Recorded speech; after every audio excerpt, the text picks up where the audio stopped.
Oke, baik. Assalamualaikum warahmatullahi wabarakatuh. Perkenalkan, nama saya Zainul Hikmat. Di sini saya akan sedikit menjelaskan mengenai hasil laporan kerja praktek eh, yang berjudul Implementasi Strategi Promosi Produk Sajiku di PT Ajinomoto Indonesia Karawang Factory. Saya sendiri, nama saya Zainul Hikmat dari MN19C. Baik. Eh, kita mulai. Pertama mengenai latar belakang. Jadi latar belakang ini di PT Ajinomoto Indonesia Karawang Factory merupakan salah satu perusahaan yang yang bergerak di bidang industri pangan dan makanan. Perusahaan ini juga yang memproduksi berbagai bumbu penyedap masakan.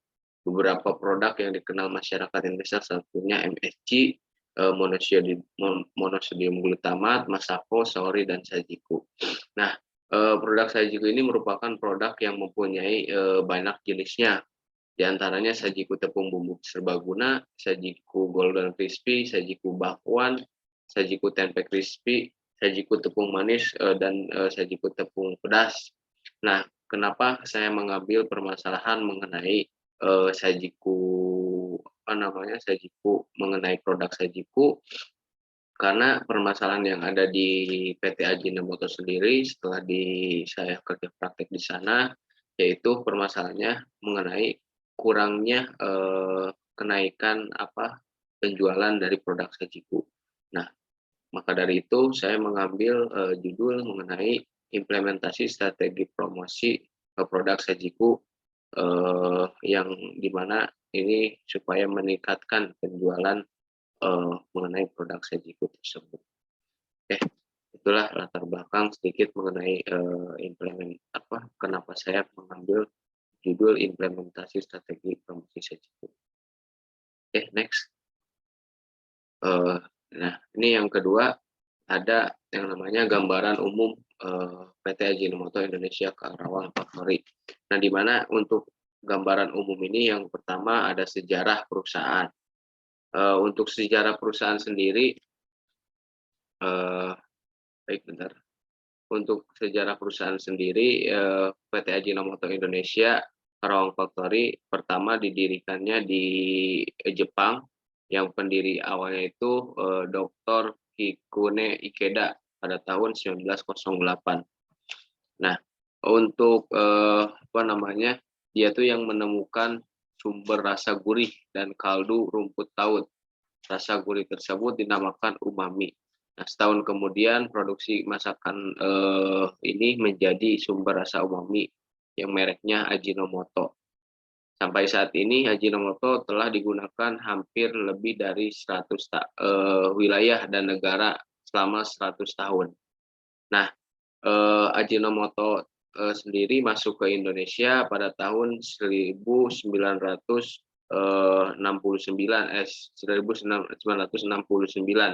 tepatnya pertama kali yaitu di Mojokerto. Nah, pabrik yang pertama ada di Indonesia yaitu pabrik yang ada di Mojokerto. Kemudian setelah beberapa ekspansi, nanti dari pabrik Mojokerto menjadikan lagi 1986 mulai menjual Aji Plus, terus menjadikan lagi PT Ajinek Internasional, dan kemudian tahun 2012 mendirikan lagi PT Ajinomoto Indonesia Karawang Factory, yaitu tepatnya di Karawang Barat di kawasan KIC. Mungkin itu sedikit gambaran sejarah perusahaan.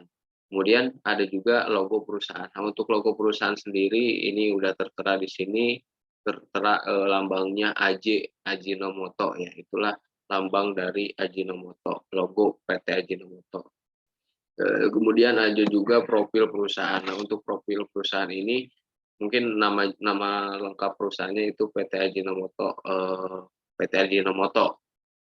Nah, untuk di Indonesia PT Ajinomoto Indonesia tahun berdirinya 1969. Nah, untuk yang lokasi di Karawang sendiri, Jalan Harapan Raya, lot JJ1, kawasan KIC, Karawang International Industry.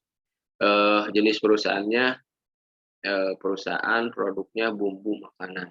Oke, terus untuk visi dan misi, mungkin salah satu dari visi dan misi, visinya menjadikan perusahaan menjadi perusahaan nomor satu, bumbu nomor satu yang ada di Indonesia.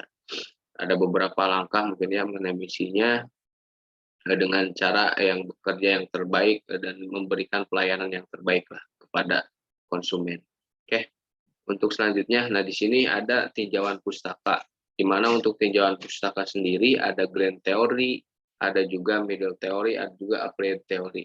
Nah untuk grand theory-nya ini saya ngambil yaitu manajemen ya. Dari manajemen sendiri, menurut Mary Parker Follett yang mendefinisikan manajemen sebagai seni merampungkan pekerjaan melalui orang lain. Dari definisi tersebut didapati bahwa seorang yang bertugas sebagai manajer dapat mengarahkan dan mengatur orang lain guna mencapai tujuan organisasi. Kemudian ada juga middle teorinya yang diambil yaitu strategi pemasaran, karena kan saya mengambil judulnya implementasi strategi pemasaran ya. Middle teorinya yaitu strategi pemasaran. Strategi pemasaran sendiri menurut Kotler dan Armstrong tahun 2008 dalam jurnal Empleo 2018, pengertian dari strategi pemasaran adalah logika pemasaran di mana unit bisnis berharap untuk menciptakan nilai dan memperoleh keuntungan dari hubungan dengan konsumen. Maka dapat disimpulkan bahwa strategi pemasaran merupakan upaya untuk memasarkan produk dengan menggunakan pola, rencana, dan taktik tertentu untuk meningkatkan penjualan. Kemudian selanjutnya ada applied teori, yaitu dikarenakan saya strategi pemasaran Sajiku ini bundling, ya, jadi teorinya banding. Applied teorinya banding ataupun bahasa Indonesianya harga paket berarti ya. Jadi menggabungkan antara dua produk, antara 2 atau 3 sampai 2 sampai 3 produk menjadi satu ya, biasanya disebut di harga paket ya.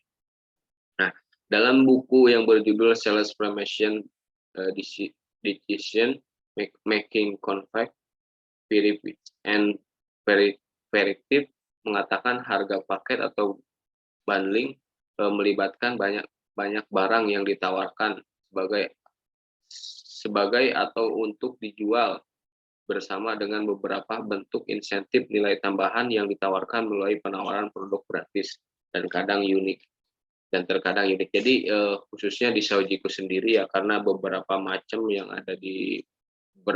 untuk produk Sajiku sendiri, ada Sajiku tepung bumbu manis, ada tepung pedas gitu kan. Nah itu disatuin supaya untuk menjadi daya tarik si customer sendiri. Dengan adanya strategi bisnis bundling ini, ya diharapkan meningkatkan penjualan dari khususnya produk. Oke, untuk selanjutnya ada tujuan dan metode. Nah untuk tujuan sendiri di sini saya bertujuan untuk salah satunya kenapa kerja praktek di PT Ajinomoto sendiri, karena satu ingin mengetahui karena ada permasalahan lah di produksinya produk Sajiku, untuk mengetahui pengimplementasian strategi promosi bundling produk Sajiku di PT Ajinomoto Indonesia Factory. Nah kemudian ada metodenya, metode yang dilakukan yaitu metode observasi, wawancara, dan melaksanakan langsung pekerjaan untuk membantu pengimplementasian strategi promosi produk Sajiku.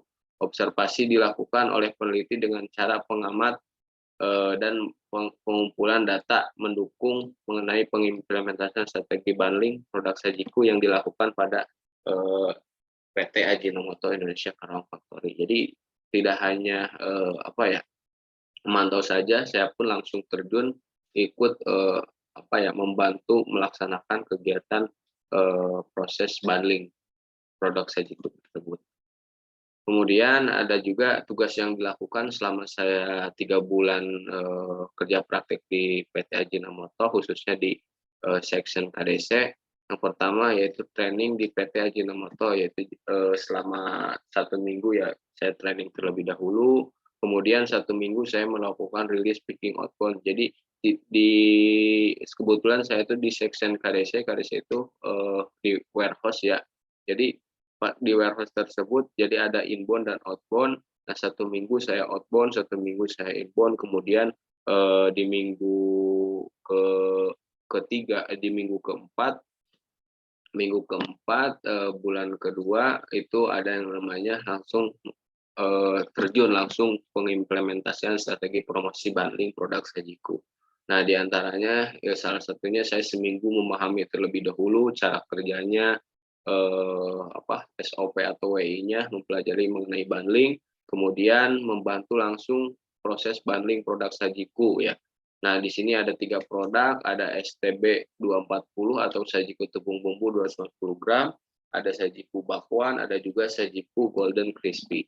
Kemudian setelah 2 minggu saya melaksanakan proses bundling, langsung memonitoring pendistribusian produk bundling tersebut. Ke depo mana saja sih dikirimnya gitu, ada ke depo Semarang, ke depo Banten, Yogyakarta, dan sebagainya. Oke.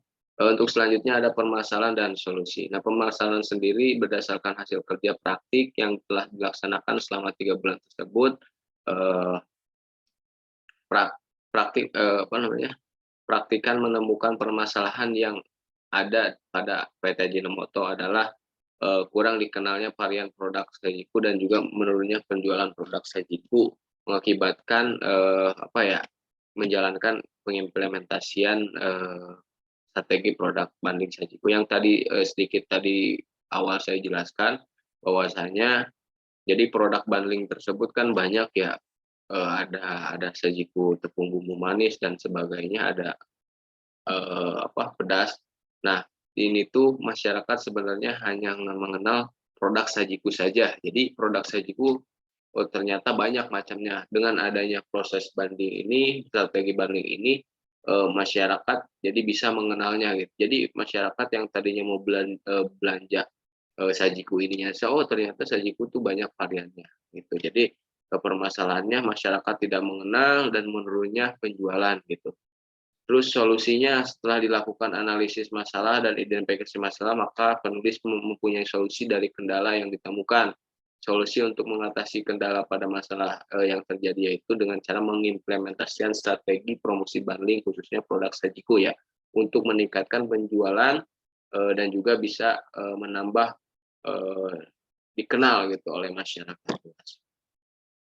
Oke, untuk selanjutnya ada kesimpulan. Nah, ini untuk kesimpulannya, penerapan strategi promosi bundling produk Sajiku yang telah dilakukan dalam mendorong keputusan pembelian produk Sajiku dapat dikatakan bahwa bundling dapat mendorong keputusan pembelian dan bisa mengenalkan varian produk Sajiku.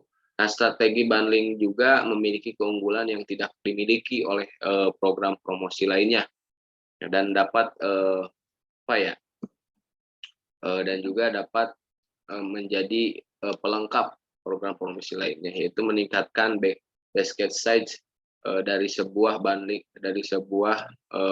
produk bundling belum tentu akan membawa konsumen. Nah, proses bundling belum tentu akan membawa konsumen ke keputusan pembelian, namun dapat menarik perhatian konsumen. Nah, adapun saran yang dapat diberikan agar melakukan riset terlebih dahulu mengenai kebutuhan konsumen secara spesifik ya, secara lebih detail dan dapat membentuk bundling yang lebih beragam kategorinya. Jadi tidak hanya 3 produk saja, nanti kemudian ke depannya karena produk Sajiku banyak sekali ya macamnya. Jadi tidak hanya produk yang sekarang dijalankan, nanti ada mungkin ke depannya ada beberapa produk lainnya yang akan dibanding. Mungkin itu ini ada juga foto dokumentasi saya pas waktu kerja praktik di PT Ajinomoto, dan juga ada juga ini foto bareng sama supervisor KDC sekaligus pembimbing lapangan saya. Mungkin demikian presentasi video singkat dari laporan kerja praktek mungkin ya, laporan kerja praktek. Bila mana ada pertanyaan mungkin nanti bisa langsung dikomunikasikan ke saya di lewat Japri boleh, ataupun di komen di bawah. Mungkin itu. Terima kasih. Assalamualaikum warahmatullahi wabarakatuh.